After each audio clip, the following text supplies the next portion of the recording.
प्राचीन काल में भारतवर्ष में एक महान ऋषि हुए जिनका नाम महर्षि भारद्वाज था।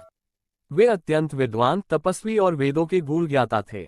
उनका आश्रम प्रयाग, आज का प्रयागराज के समीप गंगा यमुना के पवित्र संगम के पास स्थित था। कहा जाता है कि महर्षि भारद्वाज का जन्म देवगुरु बृहस्पति और अप्सरा ममता से हुआ था। बाल्यकाल से ही वे अत्यंत गंभीर और ज्ञान पिपासु थे। युवावस्था में उन्होंने कठोर तपस्या आरंभ की और जीवन का लक्ष्य बनाया पूर्ण ज्ञान की प्राप्ति। उन्होंने सैकड़ों वर्षों तक तप किया, किंतु ज्ञान की सीमा न देखकर वे चिंतित हो गए। तब उन्होंने भगवान इंद्र की आराधना की। देवराज इंद्र उनके तप से प्रसन्न होकर प्रकट हुए। भारद्वाज ऋषि ने कहा, हे इंद्र, मुझे समस्त ज्ञान प्रदान करें। इंद्र ने उनके सामने 3 विशाल पर्वत खड़े किए और कहा, ये 3 पर्वत क्रमशः ऋग्वेद, यजुर्वेद और सामवेद हैं।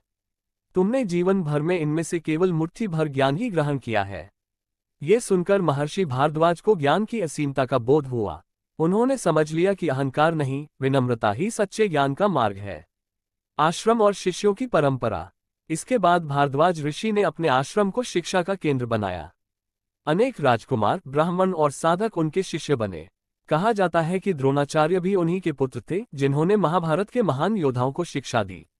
रामायण से संबंध। रामायण काल में जब भगवान श्री राम, माता सीता और लक्ष्मण वनवास के समय प्रयाग पहुंचे तो उन्होंने महर्षि भारद्वाज के आश्रम में विश्राम किया। ऋषि ने उन्हें आदरपूर्वक मार्गदर्शन दिया और आगे के वन मार्ग का ज्ञान कराया। महर्षि भारद्वाज का जीवन हमें सिखाता है कि ज्ञान का कोई अंत नहीं। अहंकार विद्या का शत्रु है। तप, संयम और विनम्रता से ही सच्ची विद्या मिलती है।